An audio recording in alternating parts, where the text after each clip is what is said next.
Welcome to the Roundtable Perspective.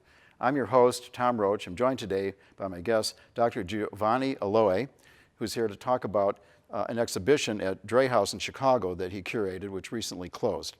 Thank you for joining me. Thank you so much for having me. You have a Ph.D. in art and also natural history, and you teach at the Art Institute of Chicago, and you got involved with this exhibition. Tell me about the exhibition. How did that idea get generated, and what would someone see if they went there? So the Dre House Museum is right in the heart of Chicago, and it's a Gilded Age mansion with an incredible array of features involving architecture and design from all over the world. And there's a program called A Tale of Today, which takes place periodically at the museum, which brings contemporary art within the walls of this beautiful palace. And the overall idea with the exhibition I curated was to engage artists with the fabric of the building through its history and materials in order to generate a richer understanding of the history of the building, but also of our relationship with nature throughout explorations that each artist led. And I was invited to curate the exhibition based on previous experiences as a curator of contemporary art, engaging with the concept of the Anthropocene as well as nature more broadly in our obviously complex relationship with nature right now. And when I was invited to curate the exhibition, I instantly felt, knowing the museum really well and knowing the building, that I wasn't going to be happy to just invite an artist to display their work in the galleries or to just bring different artists with existing work at the museum. But I wanted to really generate something organic in which artists responded to the museum with site-specific works of art. So we've got two really unusual things going on here. One is the selection of this house as a space to show the art, and the other is that you're sort of using the house to kind of create the criteria for the artwork that you're inviting. Just stick with the museum for a second. You have a history of preferring unusual spaces to display art in. Tell me how you feel about that. Yes, I think there's something complicated about the classic white cube that we have become so used to when we visit exhibitions. It's a modernist construct. It always speaks of purity, a purity that it's fictitious, that it's unattainable, and it has the impossible to prevent habit of excluding nature. You know, the white walls, the structure, the architectural framework is kind of nature-phobic. Something that's represented by the Art Institute and by the Tate. Yes. And by the Guggenheim, I guess. It has become the norm. It's the standard in which we are invited to encounter contemporary art and also to disconnect from the world, the real world, and just enter this very abstract place. Well, it's interesting that you're doing this in a house, because from what I understand, one of the first galleries was the Louvre when it was still a palace, basically, right? Yes. Did you think about that at all? Do you feel like there's a relationship there? There's definitely something about a space that was lived in. Yeah. And the artists who are featured in Materialities all explore the past of the building, its different histories, the people who lived in it and made it a residence, but also made it an historic landmark for the history of Chicago. And I think all of that is, of course, never part of a white cube. We don't even think about the history of museums themselves when we visit the white spaces that they encapsulate. Yeah. I know at one point Napoleon actually moved into the Louvre and was putting paintings in his bedroom and things. Right. Nobody's living in this house that we're using in Chicago, though, Not right? at this point. It was the house of the Nickersons between 1883 and 1900. Then it was purchased by the Fishers, 1900 to 1916. Then it saw more incarnations as the headquarters of the College of Surgeons. And then it became an art gallery. There are many incarnations to this building, all of which, in a sense, built a very fascinating and very rich history. So tell me about that. What's fascinating for you in this building? Well, the point of Materialities was to acknowledge the past of the house as a Gilded Age mansion, but to also understand how places that are now well over 150 years old can help us think about the present and help us think about today. And in the materials of the house, in the marbles, the wood, in also the energy that made the house a home. So we're thinking about coal, minerals like copper that were essential to electricity. There's a wealth of histories that oftentimes are sidelined by the histories of design, architecture, or the lenses of art history that always invite us to focus on the beautiful carvings and the preciousness of the materials. And instead, the artists are invited to respond to the house were told to take us really far away from a place outside the house in time and space and bring us back into the house with a story that pertains to the material itself. So when we use the term materiality, normally in art we're thinking of the paint pigments that are used and the marble that something's carved out of, things like that, right? The actual materials that artists use to produce their art. And so you're then you're asking them to give you artwork that only is represented in the house at the moment, right? So it has that connection, yes. Yeah. So tell me about those materials. Well, there's a broad range. Artists like Beth Lipman working with glass, Rebecca Beachy with coal and copper. There's some... With coal? Coal, yes. Coal is a big presence in the exhibition because, of course, the Nickerson Mansion was built after the Chicago fire. And when it was completed, the owners, the Nickersons, didn't want open fires in the house as a precaution, as a safety precaution. And coal, of course, is so essential to modernity, the industrialization of Chicago and the world itself. And it returns as a sort of fraught power source throughout the work of different artists. Like Jonas Becker also worked with coal, mining, farming. So there are different materials like coal and wood, for instance, that we think of oftentimes separately, or coal, copper, and wood. What might I see in there that's made out of coal? There's sculptures that are made of coal that were originally made as souvenirs as part of Jonas Becker's installations to be purchased by people so that they could feel more positively about coal, when we know that, of course, coal can be particularly dangerous to health. If I buy a coal sculpture, do I need to worry about it catching fire or getting my hands dirty or falling apart? Not necessarily, but there might be some safety precautions you might want to consider. Okay. And of course, sometimes we forget that coal originally was vegetal matter. So artists in the exhibition try to connect these histories that oftentimes become invisible to us. What are the other materials that we would see? There's artists like Bobby Meyer who worked with spandex and fiberfill in order to respond to a classical sculpture that's made of marble and that represents the beauty, the impossible beauty and perfection of female bodies during the classical age. And so Bobby created this really exuberant body that's abstracted, that in a sense is made of materials that know a little bit more about women's bodies than marble. And she transgresses all the rules of proportionality. The piece is called decorum for that very reason. So those aren't necessarily materials that were found in the house. They're materials that are responding to Correct. things that were found I gave in the artists leeway to either follow an existing material or choose a material that could respond to one that is existing in the house. So the woodwork, was it walnut? Was it walnut? oak? Indeed, yes. So do you have any walnut art pieces? Yes.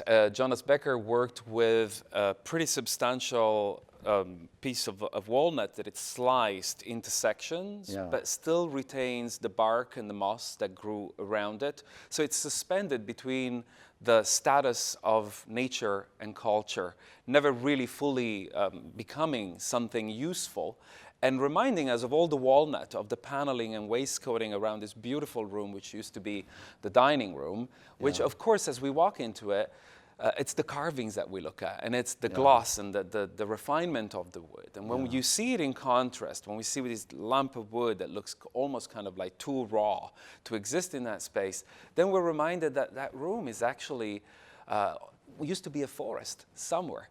Right. And there's an audio piece Right. Jonas made Yeah. that brings back the sound of the forest inside that very room. And we know they used to call the attic at Notre Dame the forest because of all of the Exactly. wood that was up there, right? Correct, and Yeah. oftentimes we forget about those legacies, right? Yeah. There's nature everywhere in these buildings. It's just been transformed so much Sure. that we tend to forget that existence. So it was transformed into creating the building, and now the artists are taking that same material and transforming it in another Correct. way. And this walnut piece you're talking about still have some remnants of what it was like in nature on it. Correct. Are there any other pieces that make that connection?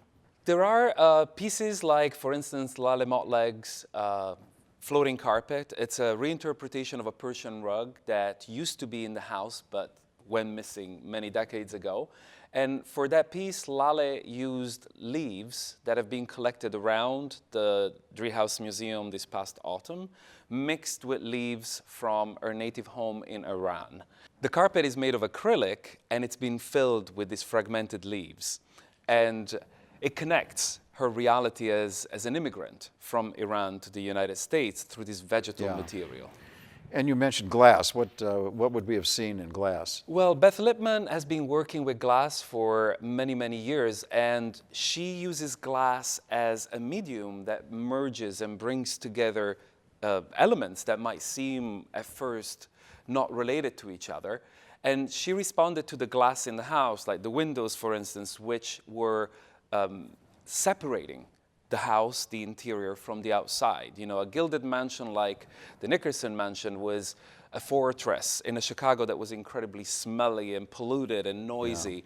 Yeah. And in that case, what Beth Lipman does is to bring together in this installation that seems like a sculptural reinterpretation of a Gilded Age still life, objects that are man-made, but in glass, and vegetal forms in glass, suggesting that nature and culture are part of a continuum rather than separate categories. So what did this look like? How big was it? What objects were It's in a fairly small table with a number of objects made of glass involving like a towel that's kind of just draping off the edge, very elegant, and objects also stuck at the bottom of the table connected by chains, which to the artists represent this connectivity between the different disciplines of architecture, design, art history, and natural history itself.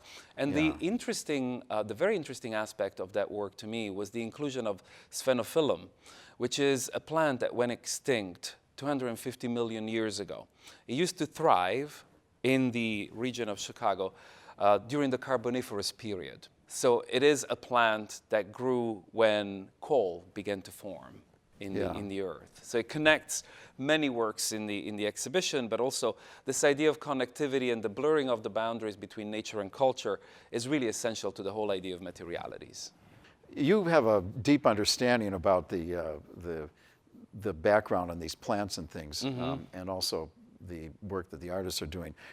Someone who just walks in off the street in Chicago, what do you expect them to get out of this? What do you anticipate their reaction will be? Oh, that's a very good question, because in a sense, let's say that from the perspective of the museum, Materialities has been designed to allow visitors to rediscover a place that they might be familiar with. So some of the artists, like for instance, Industry of the Ordinary, drew attention to a doorknob that separated the front of the house from the servants' quarters. And all of a sudden, this doorknob, which is such a mundane little object, cast in clay recovered from the bed of the Chicago River, becomes this icon that stops everyone to think, wow, I never thought about a doorknob so much.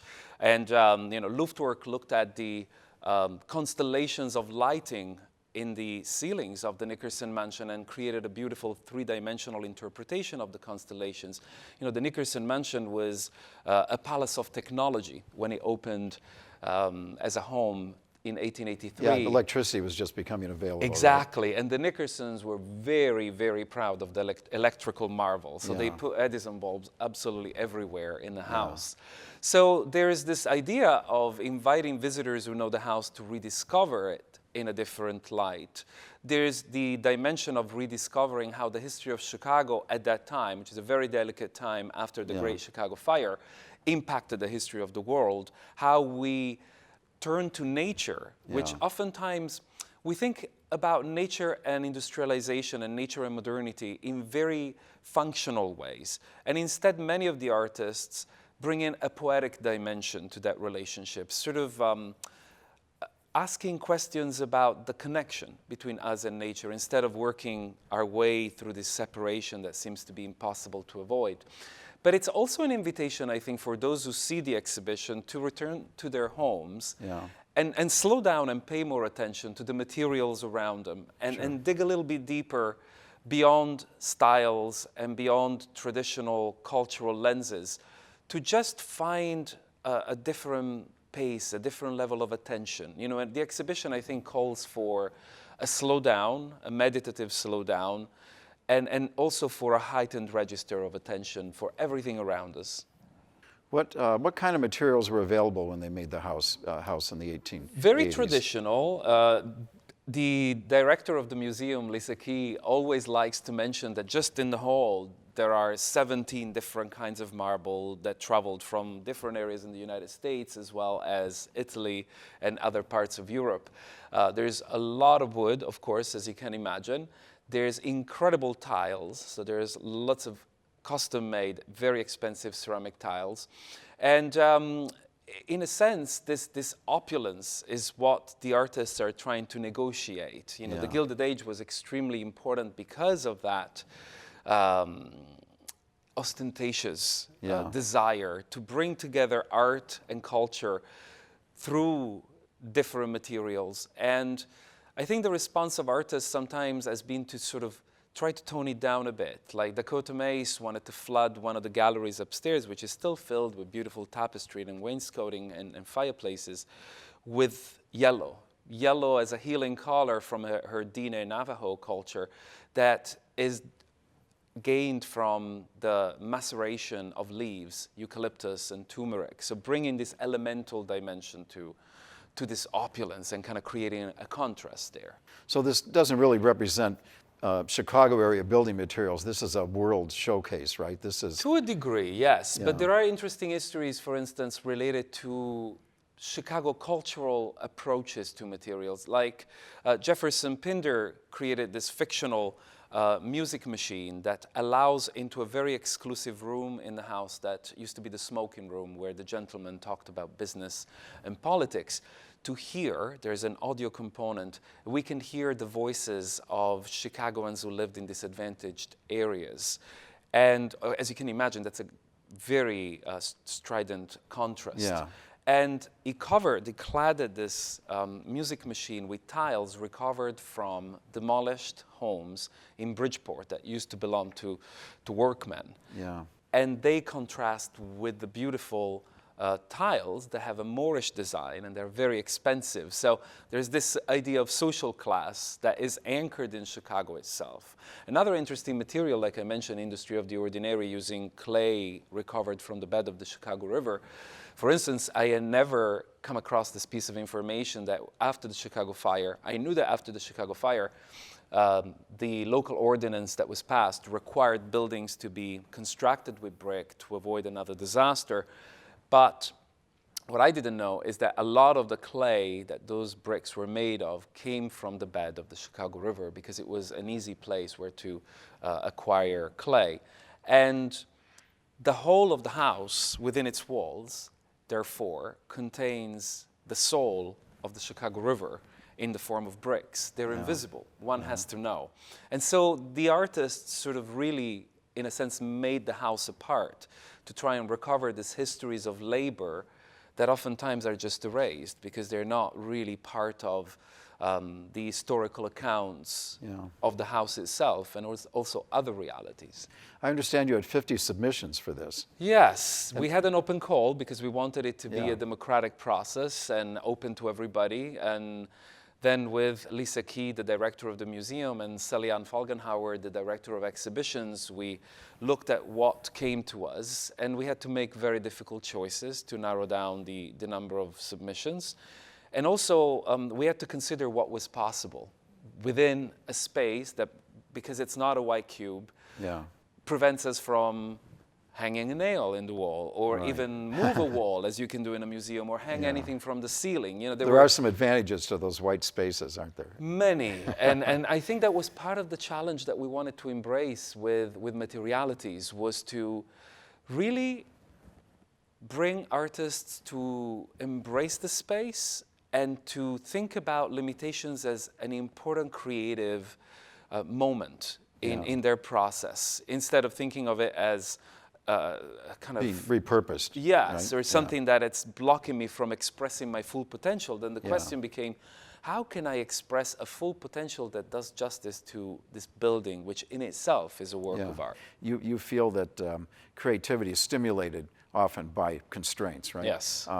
But you had a lot of constraints as the curator of this to figure out where you're going to put these things without having them look like they're, I don't know, clashing with what's already there, right? Indeed. And I don't think you want to look like you're hiding aspects of the original house. So what were some of the things you had to work out regarding placing things in the house?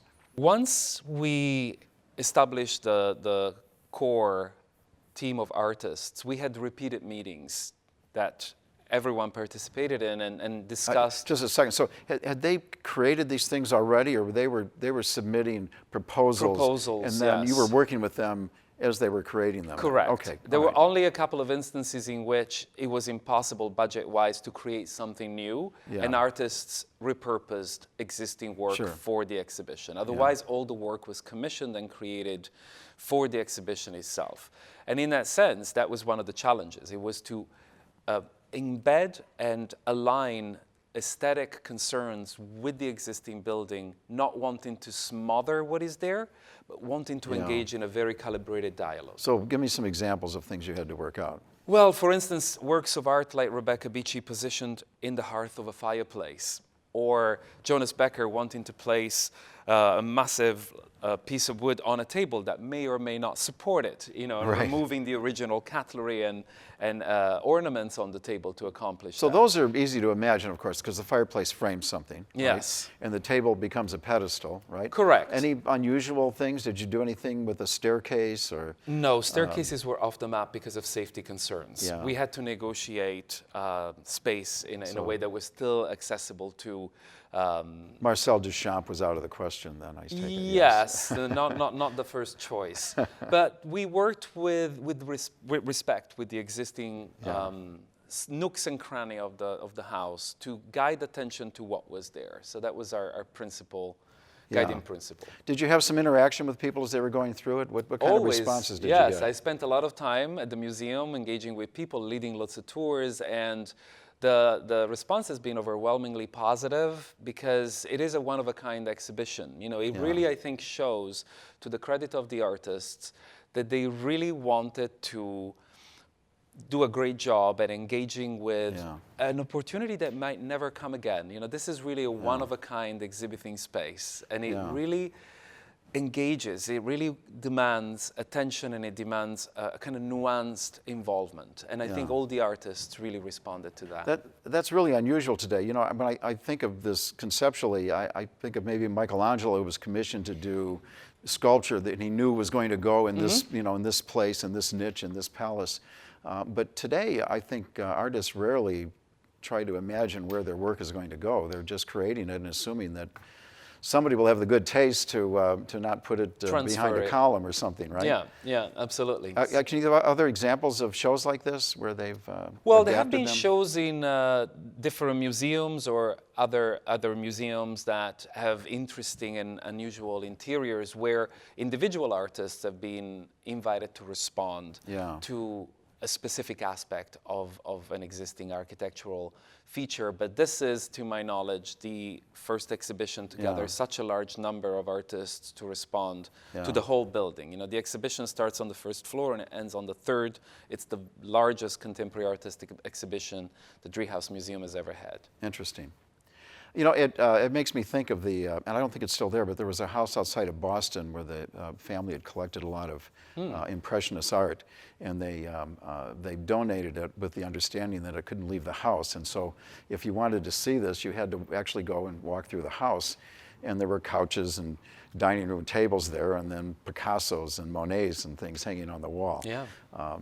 But I'm just wondering, are other examples of that? If somebody wanted to see something like this, where could they go? Not familiar of anybody doing anything right now that's along the Yeah. same kind of wavelength, Yeah. but we'll see if Materialities might inspire other curators to work Yeah, in the same vein. yeah. I know Paris is decorating their subways, Yeah, right? the Musée de la Chaussée in Paris is actually an interesting place that engages with contemporary art in a very lavish interior. Yeah. That's all the time we have for our program. Thank you to Dr. Giovanni Aloi for joining me today on the Roundtable Perspective. I'll see you next time.